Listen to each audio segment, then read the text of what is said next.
18 সালে দিনের ভোট রাতের দিলুকা কি ওগুলো আমরা জানি না। আমাকে যে জুলহাস পুলিশ হাপড় থেকে ধরে নিয়ে গিয়েছিল তার চাকরি বাংলাদেশে করার ভাগ্য হয় না। 5ই আগস্টের পরের দিন আমি আমার কুমড়া পণ্ডিত ফারিদ থেকে নাম্বার নিয়ে ওনার সাথে মোবাইলে কথা কছি, ভাই আপনি কোথায়? কোথায়? সিরাজগঞ্জ। তা আপনি না বগুড়াতে আসেন, তা আপনাকে না দেখমো। কোথায়? আপনি কে? তখন আমি বলছি আমি তোর বাপ। আয় বিনে অপরাধে আমাকে ধরে নিয়ে দে, তুই 26 দিন জেল খাটাচ্ছু, 62,000 টাকা রাহ খরচ ফেরত দিচ্ছি, তোর মতো লোক আমি একটু দেখবো। আয় ওই ভয়ে গাবতলি রসি এটা ভাইরাল হয়ে গেছে বক্তৃতা।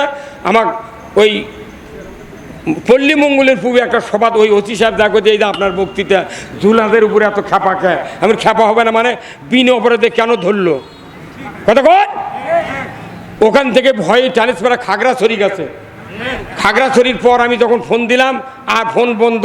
একজনের কাছে রিপোর্ট নিলাম, আমাকে মাজলিসুল মুফাসসিরিনের সব ডায়েরির তো সবারই নাম আছে।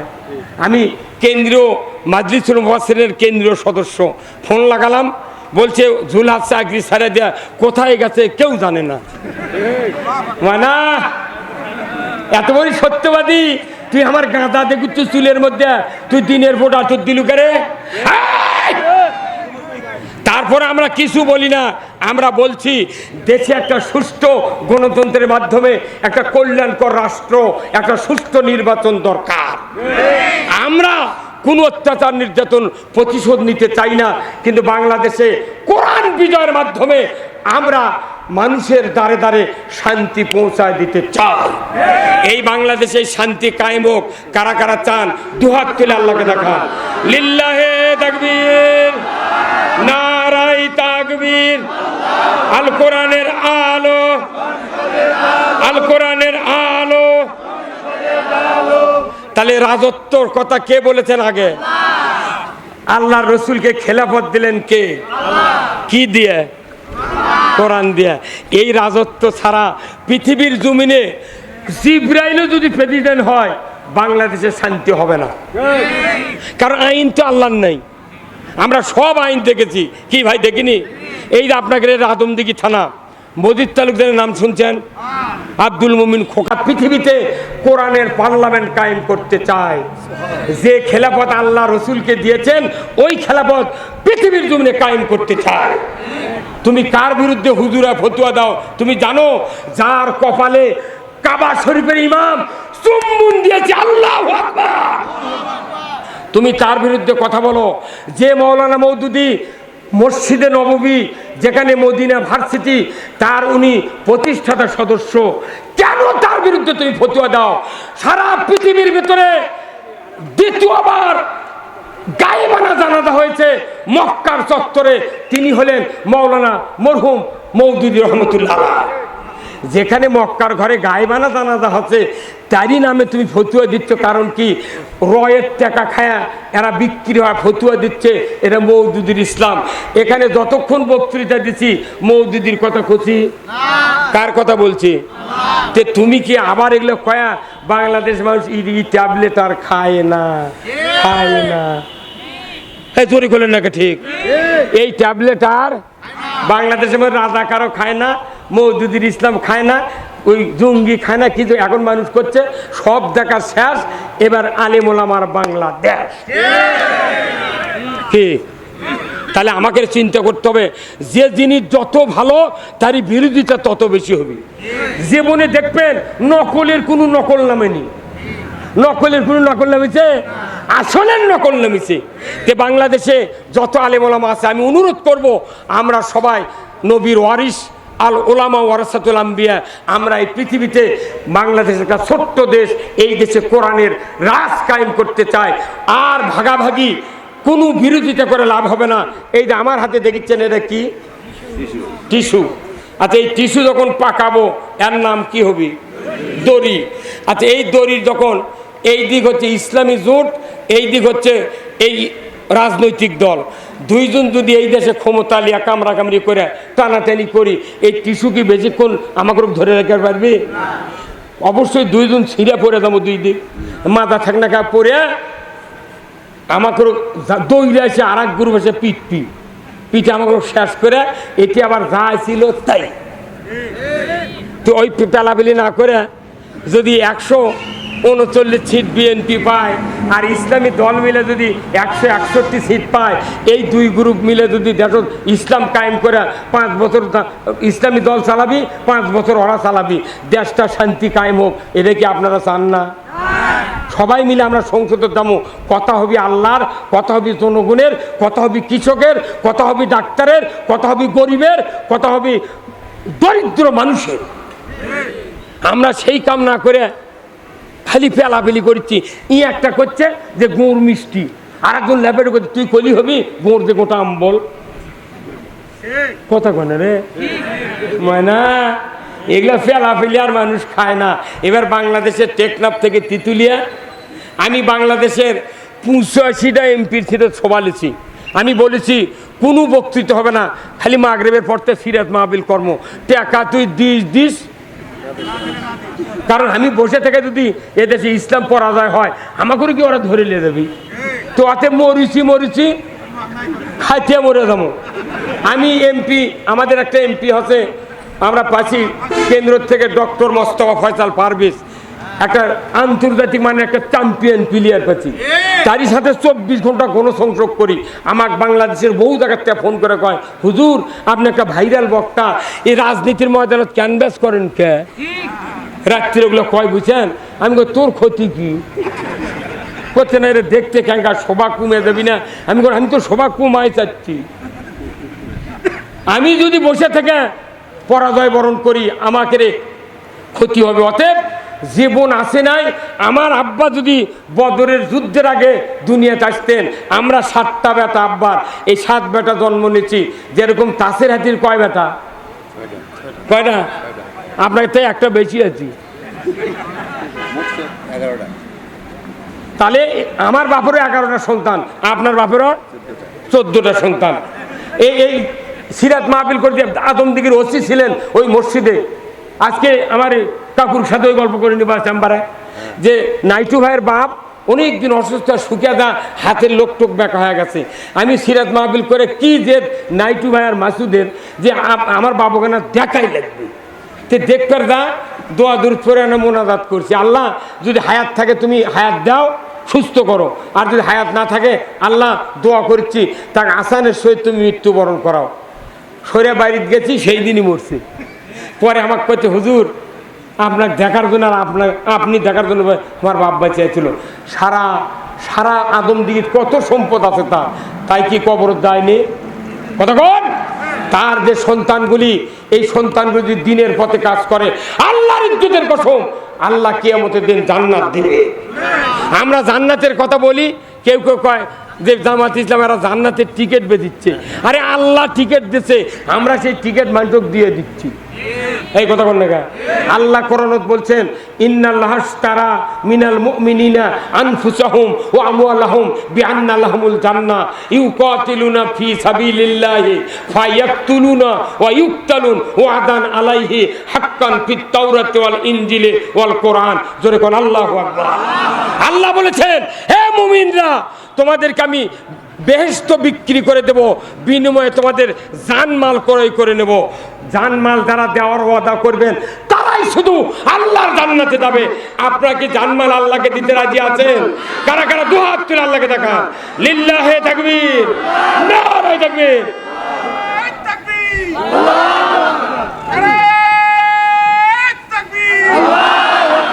জানমাল আল্লাহকে দেওয়া ছাড়া আমার বাপও জান্নাত পাবে না, আমিও পাবো না। আপনাকে আল্লাহর সাথে চুক্তি করতে হবে।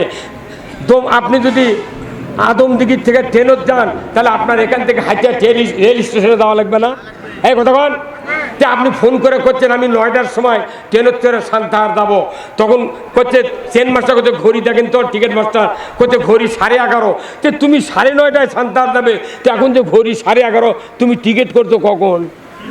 এই কতক্ষণ বাচ্চা থাকতে জান্নাতের টিকিট করার লাগি বলছে, কোরআনে আছে জান্নাতের পথের কথা, আমরা সেই পথের কথা বলি, কাউকে জান্নাত বিক্রয় দিই না। এইগুলি অপপ্রচার চালিয়ে অযথা দিন বিজয় করার রাস্তা বাধা দেবেন না, আপনার জন্য জান্নাত অপেক্ষা করছে। আসুন, আজকের এই রাত্রিতে অনেক কথা আমি বলেছি, আমাদের মেইন কথা হলো আল্লাহর খেলাফত আর ইবাদত পৃথিবীতে একসাথে থাকতে হবে। সুদ যদি হারাম না হয় আপনি ঈমান এনে জান্নাতে যেতে পারবেন না। সুদ হারাম করেছেন কে? এই সুদ বাংলাদেশে চালু আছে না নাই? যে আপনি সুদ হারাম না করলে আপনার ঈমান থাকলো না। ইয়া আইয়ুহাল্লাযীনা আমানু লা তাকুলুর রিবা, ঈমানদাররা সুদ খায় না, ঈমান থাকবে না।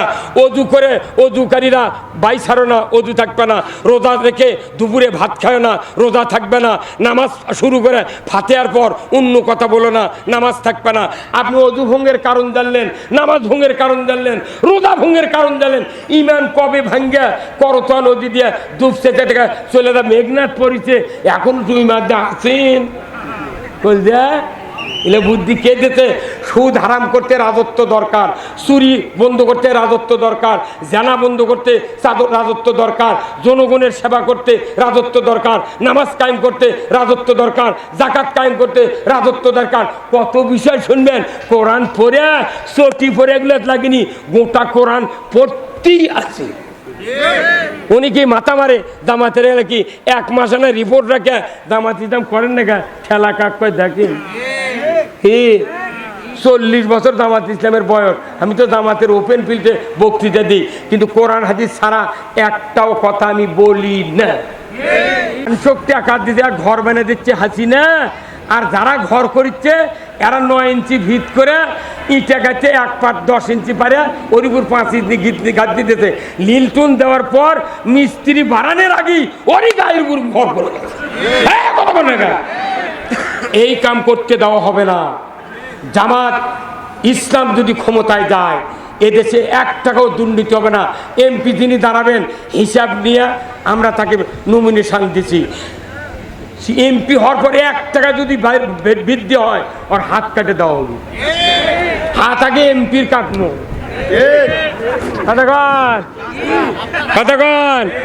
এমপির যদি হাত কাটার ভয় না থাকে আপনি মানুষের হাত কেটে কি করবেন? এরপরে আসেন কৃষি খাতে আমরা সংস্কার করব। কৃষি খাত, বাংলাদেশ পুরোটা কৃষিজাত দ্রব্যের উপর আমরা বাঁচে আছি। এই দেশে হাজারো সরকার গেল, মন্ত্রী গেল, কৃষি খাতে জনগণের কোনো উপকার হয় না। যারা জাতির খাদ্যের জোগাড় দেয় তাদের ব্যাপারে সংসদে কোনো কথা হয় না। আমি রাজশাহীতে বলেছি যদি কোনোদিন ইসলাম ক্ষমতায় যায়, যিনি কৃষিমন্ত্রী হবে আমার পাতারে 100 বিঘা জমি তাকে আমি পত্তন নিয়ে দেব। তুমি আর কান্দা কাটার থেকে শুরু করে ধান কাটে আনা পর্যন্ত তোমার এই 100 বিঘা জমি আবাদ করে দেখান লাগবি। এই হাল বতে, আল কাটতে, লাগাতে, নিরাতে, ওষুধ দিতে ক্যাঙ্কার টাকা খরচ হয়, তুই আগে বোঝে।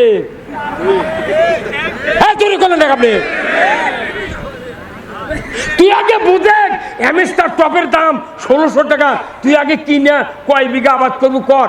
ধান যদি পাশের আলের মতো না হয় তোর কৃষিমন্ত্রীগিরি ঘুলে দেবো। এই কথা বলেছি। ভার্সিটির এক সারে চামাক মঞ্চের উপর চাপে ধরে করছে, হুজুর মানুষ দেখলে বোঝা যায় না, মনে হয় গাইবান্ধার কামলা, যে কথা কছেন 100 মন ওজন। খালি নামাজ রোজার বক্তৃতা দিলে মানুষকে বানান যাবে না। কৃষি খাতে করব কি? বাংলাদেশের কি দুর্ভাগ্য, যাকে কৃষিমন্ত্রী বানায় ওই জীবনে হাঁটু বানিয়ে নামে না। তুই কিসের মন্ত্রীরা? মরদ মানুষ বানালে তাও হয়, এই দেশত মিয়া মানুষ বানাতে কৃষিমন্ত্রী বানিয়ে যার পায়ের নিচে স্যান্ডেল থাকে, টেবলে পারে যখন পেশাব করবার যায় স্যান্ডেলের তলা ভেজে না। তুই কিসের কৃষিমন্ত্রী রে? এই কথা কর। আল্লাহ রাসূল বলছেন যে জাতির প্রধান নারী জাতি হবে ওই জাতির ভাগ্যে কোনো শান্তি মিলিবে না। বুখারী শরীফের হাদিস। কৃষিকাজ আমাদের দেশে এইবার, আমি একজন কৃষক, আমি একজন 1 নম্বর কৃষক আমার এলাকার। এই কৃষক হিসাবে আমি এবার টিউনিশিয়া ফসফেট পাইনি, পাচ্ছেন আপনারা? টিউনিশিয়া ফসফেট 2500 টাকা বস্তা দিবার চাচ্ছি, তাও দেয়নি। মরক্কো আর মিশর ফসফেট দিয়ে আমনের ধান আবাদ করছি। এই সার ভিজে ঘরের দেওয়াল যদি লেপা দেয় কি সুন্দর ব্লু কালার হয়। ঘর লেপা মাটি সার হিসাবে এটা করেছে। ইউরিয়া সার যখন খালেদা জিয়া প্রধানমন্ত্রী ছিল তখন 300 টাকা বস্তা আমরা কিনে নিয়েছি। এদেশে 10টা সার কারখানা আমরা করব। কয়টা? 10টা সার কারখানা করে ইউরিয়া 150 টাকা বস্তা দেব। জেলখানার লোক থাকবে না, ওই খাদ্যের টাকা দিয়ে ইউরিয়া সার 150 টাকা বস্তা লাগাবো। এই কি কথা বল না? 1100 টাকা করে ভর্তুকি দেবো অ্যামস্টার টপে, 500 টাকা বোতল অ্যামস্টার টপ জনগণকে আমরা দেবো। যে টাকা তসরুফ হয়, যে টাকা ফ্রিজের ঢোকে, বালিশের খোলর ঢোকে, চাউলের হারাত ঢোকে, বিদেশের ব্যাংকত যায়, সেই টাকা জনগণের দৌড় গড়ায় আমরা পৌঁছে দিয়ে সঠিক নেতৃত্ব দিয়ে কৃষি খাতে উন্নয়ন করব। কোনো পুঁজিপতিকে ধান কিনতে দেব না। তোমরা ধান কিনে আজকে বাজার যখন চড়বি তখন তুমি ধান বেচবে, আর গরিবেরা যারা আবাদ করলো তখন তুমি কম দামে কিনে তুমি মাস্তানি দেবে। এই সুযোগ আর হবে না, হবে না, হবে না। একটা ঔষধের ট্যাবলেট বানাতে 2 টাকা লাগে। কয় টাকা? এই যে দাঁড়িয়ালা একটা সার দাঁড়ি কেমন গেছে, ওর নাম কি?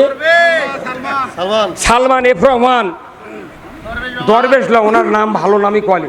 কোরআন হাদিসে কোথাও নাম পরিবর্তন করে বলার কথা নেই। সালমান এফ রহমান এই বেচারা বেক্সিমকো কোম্পানির মালিক। কতক্ষণ টাকা এই যে ঔষধগুলো দিচ্ছে, আগেকার ওষুধের তুলনায় এখনকার প্রত্যেকটা ঔষধ একটার পরিবর্তে 3টা খাওয়া লাগিচ্ছে। টপিকে মানুষের উপকার হচ্ছে। আমাদের বাংলাদেশের ইবনে সিনা একটা ফার্মাসিউটিক্যাল আছে আমাদের। এই ঔষধ মানসম্মত ঔষধ, এই ঔষধ আমাদের বাংলাদেশে চলে, আরও কোম্পানির ওষুধ চলে। এই ওষুধগুলো দেখেন, যারা ডাক্তার আছে তাদেরকে কাছে ব্যাগে ব্যাগে ঔষধ দেওয়া হচ্ছে। কিসের জন্যে? যে আমাকে এই ঔষধটা প্রেসক্রিপশন কী করবেন। কিন্তু যে ঔষধ প্রেসক্রিপশন লেখপের করছে, এই ঔষধ না খায় গমের রুটি খেলে তাও বেশি উপকার হবে। কিন্তু ওর করে 10,000 টাকা ওষুধ ফ্রি দিছে, ওগুলাই লেখিচ্ছে, তাও ইবনে সিনার লেখে না, স্কোয়ারের লেখে না, গ্লাসকোর লেখে না। কারণ কি? আজকে সব জায়গায় সিন্ডিকেট করে জাতির যত লস করিচ্ছে, প্রত্যেকটা জায়গায় যে কোনো জায়গায় টাকা বেশি দেওয়া লাগিচ্ছে খালি এই সাধারণ মানুষের। যার দাম বাড়িচ্ছে, এটা গেল 2 নম্বর খাত। 3 নম্বর হলো বিদ্যুৎ খাত। হ্যাঁ, আমরা ব্রিগেডিয়ার নজরুল ইসলাম ঢাকার বিদ্যুৎ কোম্পানির সবচেয়ে বড় অফিসার, তারাস কুসুম্বা, আমি ওনার কাছে সভা করে, উনি ডানে আমি এখানে, ওনার সামনে আমি বলেছি যে ব্রিগেডিয়ার সাহেব, বিদ্যুৎ আমরা পাবো, এটা আমাদের জনগণের অধিকার। এই বিদ্যুৎ আমি 1000 টাকা দিয়ে মিটার কিনলাম, সারা মাস পর আবার 10 টাকা ভাড়া কেন নেন? কেনা কোনো জিনিস কেনার পর তার কি ভাড়া দেওয়া লাগে? এই নাইটু ভাইয়ের একটা ফ্ল্যাট যদি আমি ভাড়া নিই, উনি কি মাসে মাসে আবার আমার থেকে ভাড়া নিবি? ভাড়া নিলে ভাড়া নিবি, কিন্তু আমি যদি একটা কিনে নিই, হ্যাঁ কি ভাই ভাড়া নেবেন? তে জিনিস কিনলে তো একবার আমার হয়ে গেল, তে ভাড়া কিসের বলছে? তে তুমি যে মিটারে ভাড়া নিচ্ছ, তাহলে পল্লী বিদ্যুৎ আনতে তুমি যে ব্যবসা করিচ্ছ, আমার দেখার যে পুল পুঁতিছ 10 ফুট লেওয়াল করে, এই 10 ফুটের ভাড়া দিয়ে তুমি মিটারে ভাড়া নাও, দাও। ডিমান্ড চার্জ কিসের? 100 ইউনিট এক দাম, 200 আর এক দাম, 300 আর এক দাম, 500 জমি বেচার দাম। এইগুলো কোনটি বাঁচো? এগুলো টাকায় তো ওই ভাস্করতা ছিল, এগুলো টাকায় ফ্রিজতা ছিল। আমরা হিসাব করে দেখেছি যে বিদ্যুৎ খাতের 1 বছরের দুর্নীতি যদি বন্ধ করা যায়, বাংলাদেশের মানুষ 10 বছর ফ্রি বিদ্যুৎ ভোগ করবে। এই কথা জামাত ছাড়া, আমরা ছাড়া কেউ কবার পারে না। এই নামাজ রোজার বক্তৃতা দিয়ে মানুষকে বুঝান যাবে না। কইছে আমার মতো একটা অদমের 2টা মিটার 5,000 টাকা করে বিল দেওয়া লাগে, আর এই বিল কখন লেগেছে আমি জীবনে দেখিনি। সব দোকানদার খরিদ্দার সামনে, দোকানদার সামনে, কয় টাকা নগদ, কয় টাকা বাকি খাতাত লেখে। আর পল্লী বিদ্যুৎ এমন একটা সিটারি ব্যবসা, সব মিটার লেতে বাড়ির পাশে। আর জনগণ যখন 11টার সময় পাতারত দেয়, তখন যা ওরা ইচ্ছা মতো লেগিচ্ছে। যখন কোয়েলের চাকা ছিল মিটারের, তখন বিদ্যুৎ বিল এত হয়নি। এই যাহা ডিজিটাল দিচ্ছে, আর্থিংয়ের লাইন মিন সুইচের সাথে লাগে, হচ্ছে মাটি কারেন্ট খাচ্ছে আর পাগল গরক করছে বিদ্যুৎ বিল দাও। এই কথা কোন নাকা? যারা দুর্নীতি করছে ওরকে তো বিলের টাকার অভাব নাই, কিন্তু আর গরিব মানুষ ভ্যান চালে খায়, চার্জ দেওয়া লাগে, মাসে 2000 টাকা ভ্যান চার্জের বিল ওঠন।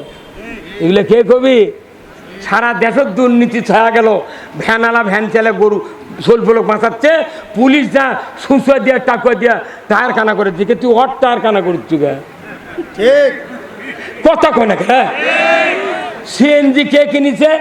নাতে জিয়াউর রহমানের বেটা তারেক রহমান কিনেছে সিএনজি, ভারতের থেকে নিয়েছে। সিএনজি চলতে দেওয়া হবে না, রাস্তার মোড়ে মোড়ে পুলিশও দাঁড়াতে, এই সিএনজি চলবে না, মারো ভূত। তোর বাপের টাকা দিয়ে কিনে দিস, এখন তো ওই পুলিশই আছু, সান দেখতো। এগুলা জাতির কি একতরফা কথা না সকলের কথা? তা আপনি কেন জামাতক আপনি বিপক্ষ পার্টি বানাচ্ছেন? আল্লাহর কথা, জনগণের কথা যারাই বলবে যুগে যুগে তারাই বিরোধী শক্তি। কথা ঠিক কিনা? আমরা এদেশে আল্লাহর আইন কায়েম করব। এই 5টা খাত যদি আমরা আস্তে আস্তে যদি শক্তিশালী করি, মানুষ শুয়ে ঘুম পারবি, দরজা দেওয়া লাগবে না। চুরি হচ্ছে কত কে, হ্যাঁ, এতগুলো পুলিশ, এতগুলো বিডিআর, এত আর্মি, এত প্রশাসনের লোক, তাও জুম্মা দেয় যে শেখ হাসিনা মডেল মসজিদ তৈরি করছে, তাও মসজিদের মধ্যে ইনকা জুতো এলিয়ে ঢোকা লাগে, জুতো আগে ঢুকে তারপরে মুসল্লি ঢোকে। এই কথা কর না কা? যে দেশে এত আইন, এত নেতা, এত অফিসার, এত প্রশাসনিক কর্মকর্তা, জুতো চুরি বন্ধ হয়নি এই দেশ। ওই বাংলাদেশ ব্যাংকের টাকা থর বক্স আছে না, ওরই ভেতর আগে লিয়ে যা জুতে থয়, থুয়া কেউ কেউ চোখ মুজে নামাজ পড়ে না, নাইটু ভাই চোখ মুজে সেজদাত গেছে, সেজদাত থেকে উঠে চোখ মিলে আবার দেখা লাগে জুতো আছে নাকি।